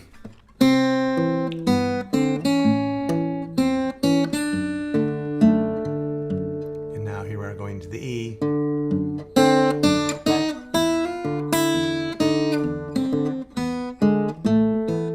now going to the back to the C.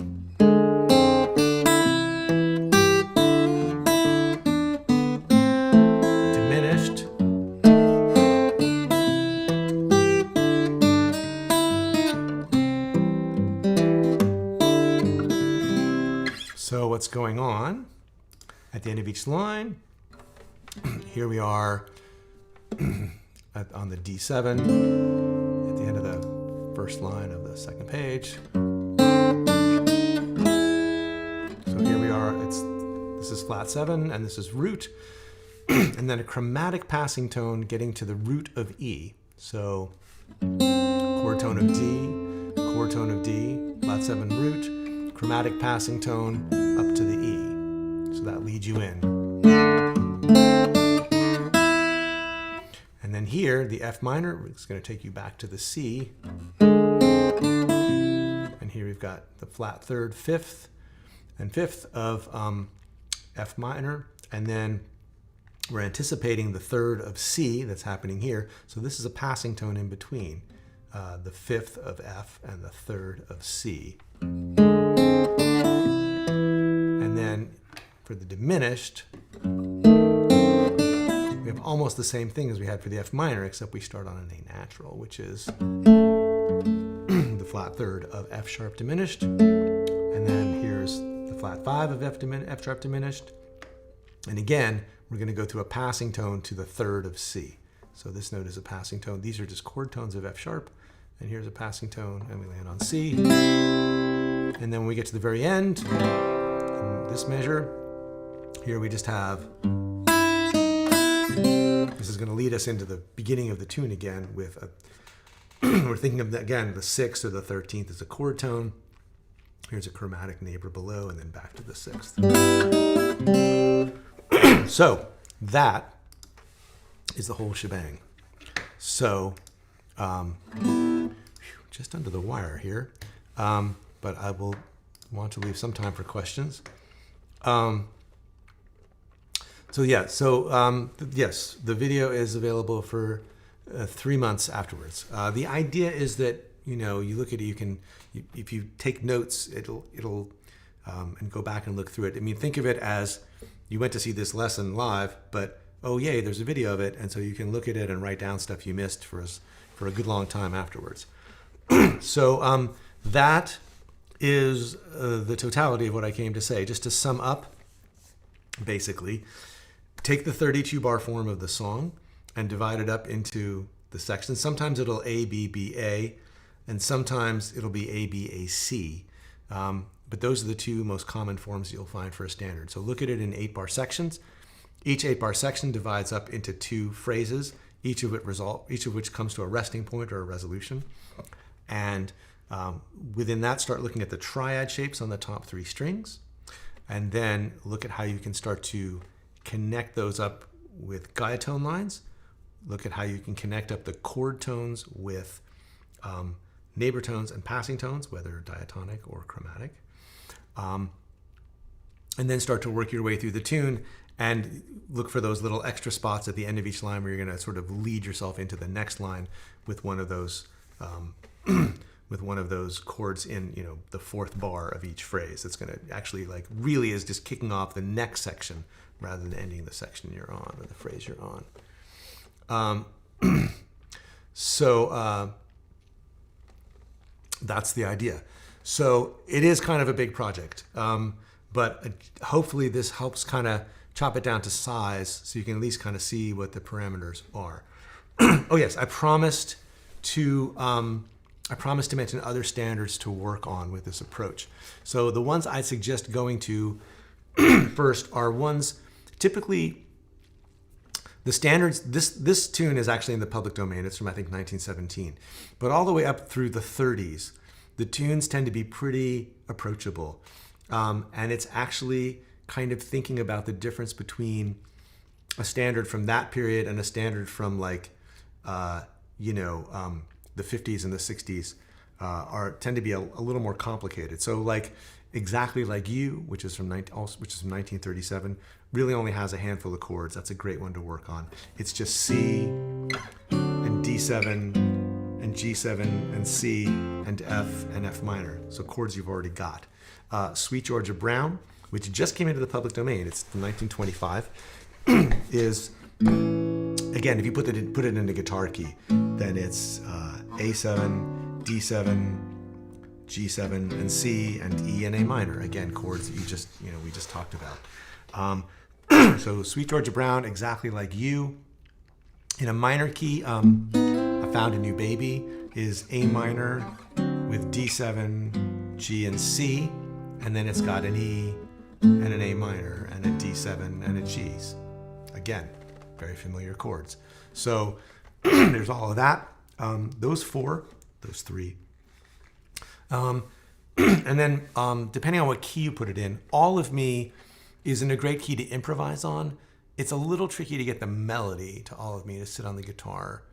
And you can do it in G, but it's a little bit awkward. So I would say start with those other ones to begin with. Exactly Like You, Sweet Georgia Brown, and I Found a New Baby. Those are 3 really good ones to think about. So I'd suggest those. Okay, a quick question from Carrie. Can you give a quick example of an ending? Well, a lot of people play the last 8 bars of the tune as the intro.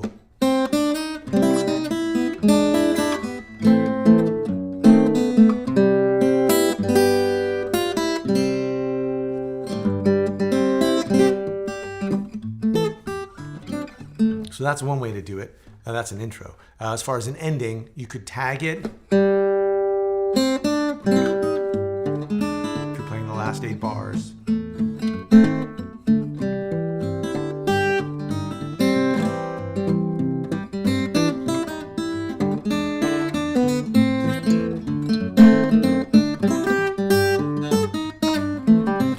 So that's taking the whole 8 bars, but you could also just tag the C, G, C.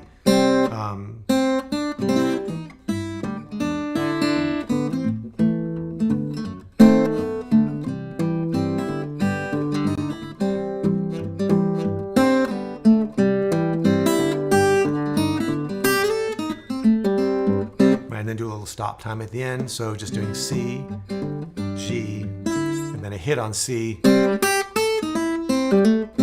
doing some kind of little phrase.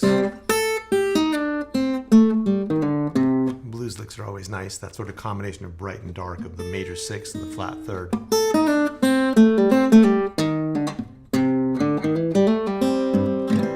there's different ways you can do it. Or you can always do the flat 2 to the 1 is another nice way to do it. Okay, so boy, that is a lot of notes. I hope that isn't too many notes. But download the PDF, leave questions in the comment section on the main page on the Fretboard Confidential site, as opposed to here in the chat, the chat will kind of close down as soon as the lesson's over. So that is what I came to tell you about. So let me know. This topic seemed like it was a little bit outside.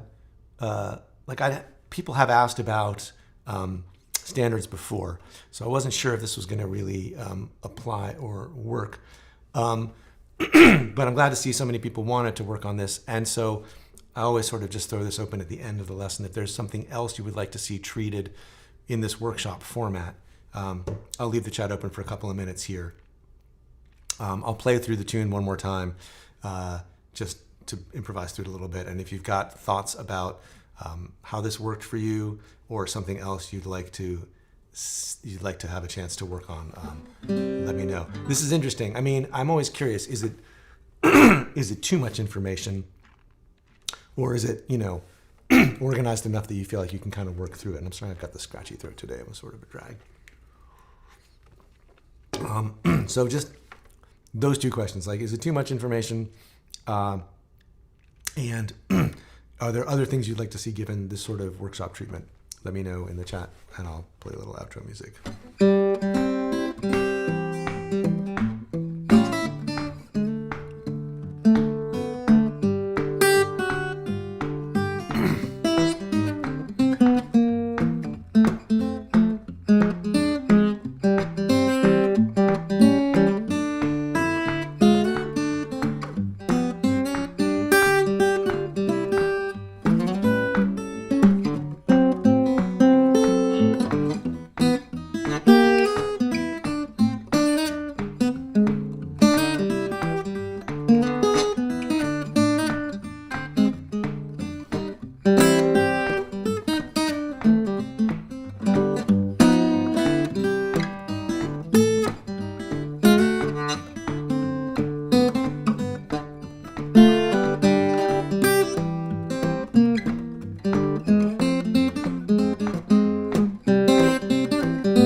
Okay, thanks so much everybody for being here. This was a lot of fun to do. I hope you enjoyed it as well.